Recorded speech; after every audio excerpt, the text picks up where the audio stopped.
મિત્રો, આજે આપણે ધોરણ 12ના તત્વજ્ઞાન વિષયની બ્લુ પ્રિન્ટ વિશે વાત કરવાના છીએ.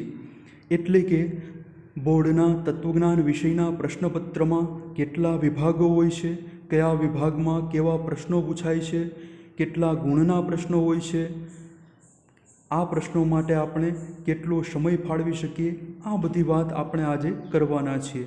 તો મિત્રો, બોર્ડના તત્વજ્ઞાન વિષયના પ્રશ્નપત્રમાં કુલ 5 વિભાગો હોય છે: A, B, C, D અને E. હવે એ વિભાગમાં હેતુલક્ષી પ્રશ્નો પૂછાય છે. આવા પ્રશ્નો કુલ 10 હોય છે, જેના એક પ્રશ્નના 1 ગુણ એમ કુલ 10 ગુણના પ્રશ્નો હોય છે. તેના માટે આપણે 10 મિનિટનો સમય ફાળવી શકીએ. ત્યારબાદ બી વિભાગમાં અતિ ટૂંકા પ્રશ્નો પૂછાય છે કે જે કુલ 10 હોય છે. એક પ્રશ્નનો 1 ગુણ એમ કુલ 10 ગુણના પ્રશ્નો પૂછાય છે, જેના માટે આપણે 20 મિનિટનો સમય ફાળવી શકીએ. ત્યારબાદ સી વિભાગમાં ટૂંકા પ્રશ્નો પૂછાય છે કે જેમાં 11 પ્રશ્નો આવે છે.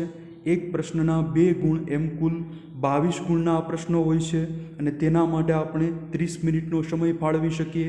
ત્યારબાદ ડી વિભાગમાં લાંબા પ્રશ્નો પૂછાય છે કે જે કુલ 11 પ્રશ્નો હોય છે.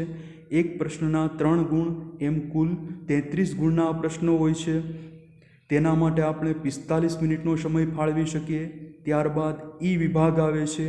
ઈ વિભાગમાં નિબંધ પ્રકારના પ્રશ્નો પૂછાય છે. આવા પ્રશ્નો કુલ 5 હોય છે. એક પ્રશ્નના 5 ગુણ એમ કુલ 25 ગુણના પ્રશ્નો પૂછાય છે. તેના માટે આપણે 75 મિનિટનો સમય ફાળવી શકીએ. હવે કુલ 100 ગુણનું આ બોર્ડનું પ્રશ્નપત્ર હોય છે, જેના જવાબો આપણે 3 કલાકમાં લખવાના હોય છે. હવે મિત્રો, તત્વજ્ઞાન વિષયમાં કયા પાઠમાંથી કેટલા ગુણનું પૂછાય છે એ જોઈએ. મિત્રો, તો પ્રકરણ નંબર 1 વિધાનના રૂપો અને તેના પ્રકારો, એ વિભાગમાંથી 1 પ્રશ્ન પૂછાય છે જેનો 1 ગુણ હોય છે. બી વિભાગમાંથી પણ 1 પ્રશ્ન પૂછાય છે જેનો 1 ગુણ હોય છે. સી વિભાગમાંથી 2 પ્રશ્નો પૂછાય છે જેના 4 ગુણ હોય છે. ડી વિભાગમાંથી 1 પ્રશ્ન પૂછાય છે જેનો 3 ગુણ હોય છે. ઈ વિભાગમાંથી પણ 1 પ્રશ્ન પૂછાય છે જેના 5 ગુણ હોય છે. આમ કુલ 14 ગુણનું આ પ્રકરણમાંથી પૂછાય છે. ત્યારબાદ પ્રકરણ નંબર 2 દલીલનું રૂપ અને તેનું પ્રામાણ્ય, એ વિભાગમાંથી 1 પ્રશ્ન પૂછાય છે, 1 ગુણ.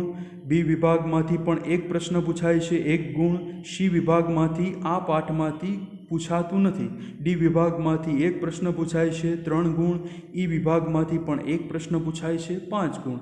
આમ કુલ 10 ગુણનું આ પાઠમાંથી પૂછાય છે.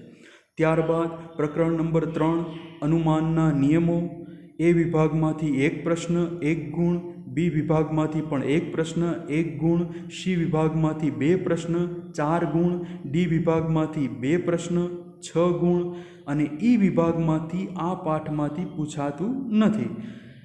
હવે આ પાઠના કુલ ગુણ 12 હોય છે. ત્યારબાદ પ્રકરણ નંબર 4 નિરુપાધિક સંવિધાન, એ વિભાગમાંથી 1 પ્રશ્ન, 1 ગુણ. બી વિભાગમાંથી 1 પ્રશ્ન, 1 ગુણ. સી વિભાગમાંથી પણ 1 પ્રશ્ન, 2 ગુણ. ડી વિભાગમાંથી 2 પ્રશ્ન, 6 ગુણ. અને ઈ વિભાગમાંથી આ પાઠમાંથી પૂછાતું નથી. આમ કુલ 10 ગુણનું આ પ્રકરણમાંથી પૂછાય છે. ત્યારબાદ પ્રકરણ નંબર 5 એ વિભાગમાંથી 1 પ્રશ્ન, 1 ગુણ. બી વિભાગમાંથી પણ 1 પ્રશ્ન, 1 ગુણ. સી વિભાગમાંથી પણ 1 પ્રશ્ન, 2 ગુણ. ડી વિભાગમાંથી 1 પ્રશ્ન, 3 ગુણ. ઈ વિભાગમાંથી પણ 1 પ્રશ્ન અને 5 ગુણ. આમ કુલ 12 ગુણનું આ પાઠમાંથી પૂછાય છે. ત્યારબાદ પ્રકરણ નંબર 6 ભારતીય તર્કશાસ્ત્રમાં અનુમાન, એ વિભાગમાંથી 1 પ્રશ્ન, 1 ગુણ. બી વિભાગમાંથી 1 પ્રશ્ન, 1 ગુણ. સી વિભાગમાંથી 1 પ્રશ્ન, 2 ગુણ. ડી વિભાગમાંથી 1 પ્રશ્ન, 3 ગુણ. અને ઈ વિભાગમાંથી 1 પ્રશ્ન, 5 ગુણ. આમ કુલ 12 ગુણનું આ પાઠમાંથી પૂછાય છે. ત્યારબાદ પ્રકરણ નંબર 7 મૂલ્ય મીમાંસા, એ વિભાગમાંથી 1 પ્રશ્ન, 1 ગુણ. બી વિભાગમાંથી પણ 1 પ્રશ્ન, 1 ગુણ. સી વિભાગમાંથી 2 પ્રશ્ન, 4 ગુણ. ડી તથા ઈ વિભાગમાંથી આ પાઠમાંથી પૂછાતું નથી. આમ કુલ 6 ગુણનું આ પાઠમાંથી પૂછાય છે. ત્યારબાદ પ્રકરણ નંબર 8 ધર્મનો અર્થ અને ધાર્મિક જીવન. એ વિભાગમાંથી એક પ્રશ્ન 1 ગુણ, બી વિભાગમાંથી પણ એક પ્રશ્ન 1 ગુણ, સી વિભાગમાંથી એક પ્રશ્ન 2 ગુણ, ડી વિભાગમાંથી એક પ્રશ્ન 3 ગુણ અને ઈ વિભાગમાંથી આ પાઠમાંથી પૂછાતું નથી. આમ કુલ 7 ગુણનું આ પાઠમાંથી પૂછાય છે. ત્યારબાદ પ્રકરણ નંબર 9 જગતના વિદ્યમાન ધર્મો. એ વિભાગમાંથી એક પ્રશ્ન 1 ગુણ, બી વિભાગમાંથી એક પ્રશ્ન 1 ગુણ, સી વિભાગમાંથી પૂછાતું નથી, ડી વિભાગમાંથી એક પ્રશ્ન 3 ગુણ, ઈ વિભાગમાંથી એક પ્રશ્ન અને 5 ગુણ. આમ કુલ 10 ગુણનું આ પાઠમાંથી પૂછાય છે. પ્રકરણ નંબર 10 આત્મસાક્ષાત્કારની વૈજ્ઞાનિક પદ્ધતિ તરીકે યોગ.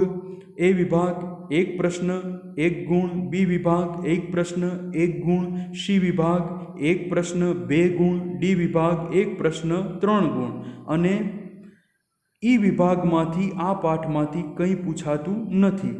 આમ કુલ 7 ગુણનું આ પાઠમાંથી પૂછાય છે. મિત્રો, આ રીતે કુલ 10 પાઠમાંથી 100 ગુણનું પ્રશ્નપત્ર બોર્ડમાં પૂછાય છે. અસ્તુ.